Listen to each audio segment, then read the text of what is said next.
I thought it would be a fun challenge to make something only with Omnisphere 3, especially now that its effects are available as plugins, and it passed with flying colors.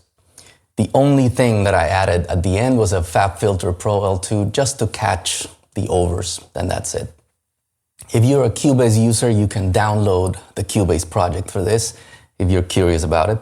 The link is in the description. Every creator in this space is asking, is Omnisphere worth it? And to me, that's too broad a question to ask, because buying it depends on your personal circumstances. You may be watching this as a hobbyist, or as a live keyboard player, or as a sound designer, or like me, as a professional composer and producer. And you may be buying for the first time or upgrading, and the answer is different in each case. So instead, let me try to give a rating of 1 to 5 stars to most of the new features, and perhaps try to understand who might benefit the most from them. That's always the thing to pay attention though. You need to think about your particular circumstances. Okay, here we go. The new library system and organization. This was sorely needed. Now it's much easier to find what you're looking for. Kudos to them for listening to their user base. We complained about this a million times.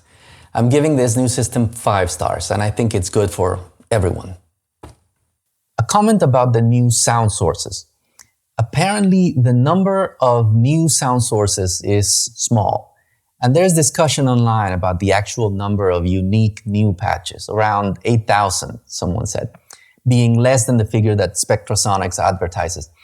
But look, when did we get so spoiled for choice that these figures are just thought of as normal? Even if it were 8,000 new patches, which ignores the many remastered new versions that do sound different, that is a vast amount. It wasn't that long ago that I thought my Polybrute having 768 patch locations was wild. Let's keep the perspective here, guys. The graphical user interface.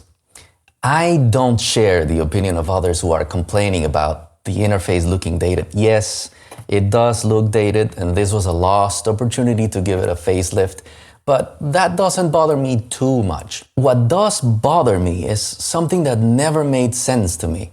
Graphical user interfaces give you so many possibilities. Why on earth is there still menu diving on an instrument like this? I'm talking about these tiny magnifying glass icons that lead you to very important parts of the instrument. Starting with the fact that clicking on such a little button is hit or miss, and they're everywhere.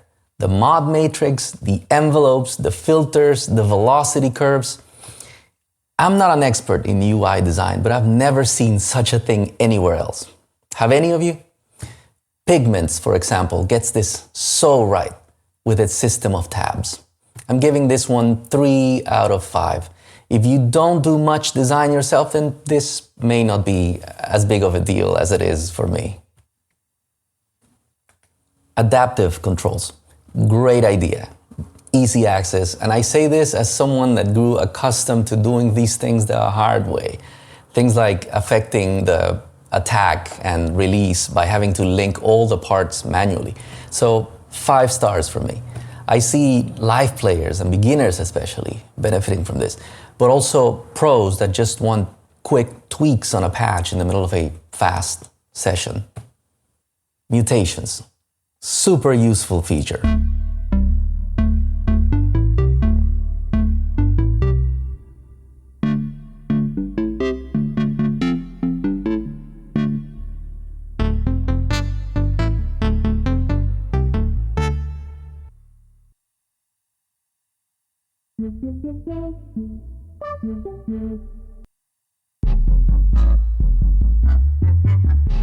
In practice, I feel that the default mode is too subtle, which is good, and extreme is too extreme. I'd love a halfway point that would give you in 1 click what the regular does in 10. But I'm nitpicking here, so 4 stars. This is good for everyone. Subtle tweaks for fast results and extreme for creative inspiration. The quad zone.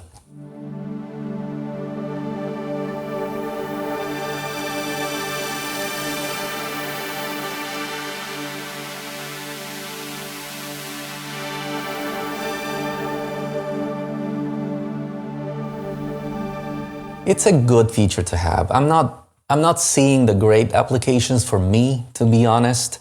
If you see them, please share them in the comments. Eric Persing certainly demoed some really cool sounding stuff. I think of this as more of a live performance feature, although you can modulate it with any source. Fading in and out of various layers with the controller reminded me of my old SY22, the poor man's wave station, they used to call it. 4 stars. 36 new filter types with saturation. These sound gorgeous. My favorites so far are the Beefy, the Jupiter, and the French models.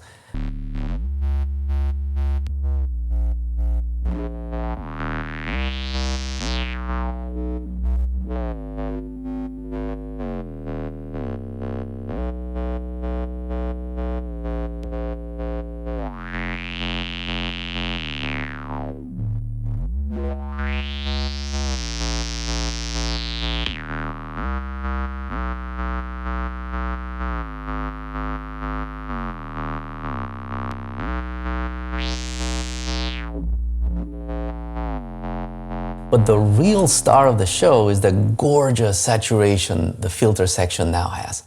Beautiful fat tones out of it.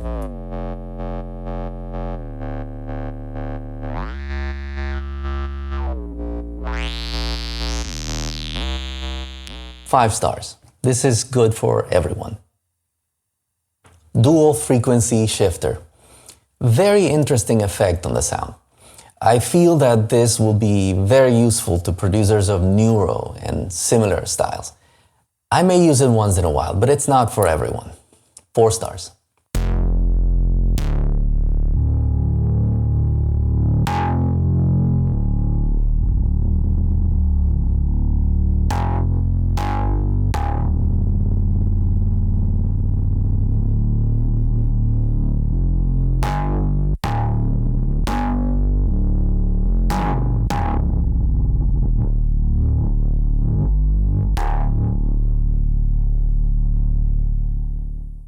EDM wavetables. These give Serum and others a run for their money. A lot of useful applications here for producers and sound designers of, yes, EDM, but it's a niche feature, not for everybody. 4 stars.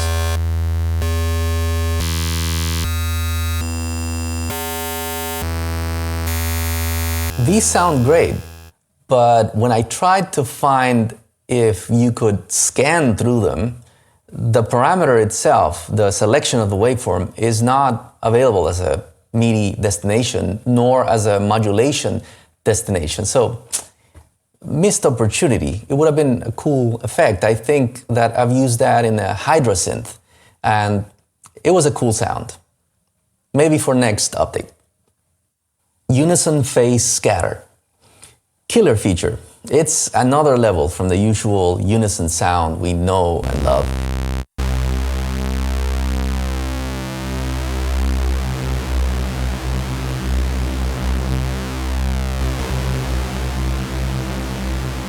Again, another niche feature, but when you need it, this one thickens any sound, even acoustic ones. 4 stars. Classic glide modes. You have to appreciate the level of synth connoisseurs the people at Spectrasonics are. This is an obscure feature. It may be useful once in a blue moon, but still, it shows their attention to detail.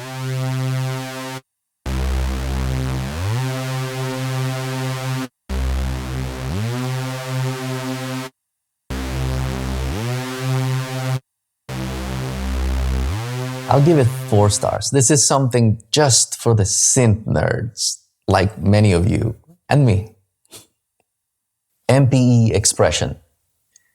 Unfortunately, I don't have an MPE controller here, but this is the future for virtual instruments. It's not even the future, it's right here in the form of instruments like the Osmos and the Polybrute 12 and other cheaper options like the X-Quiz and the Keyboard.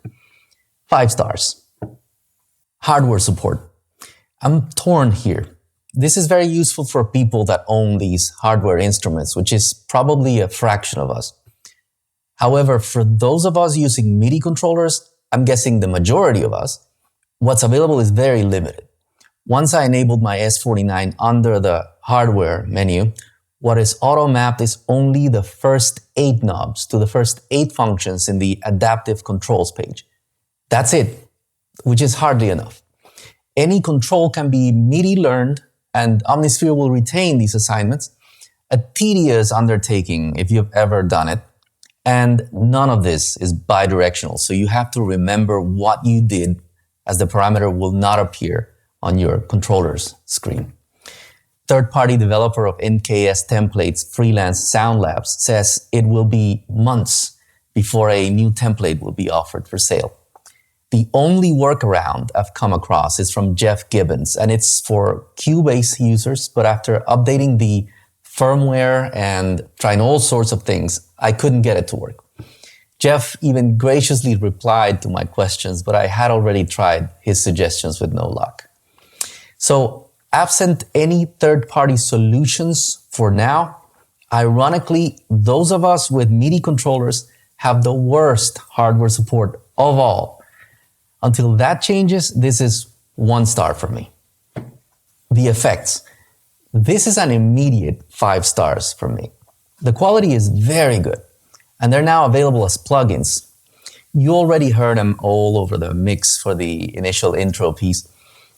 They're not going to be more specialized mixing and mastering tools, but for sound design, it's so useful to have them inside the plugin, as every parameter is modulatable. Is that a word? Kudos for dedicating so much effort to this part. The average of all these ratings came out to 4 stars, which seems about right to me.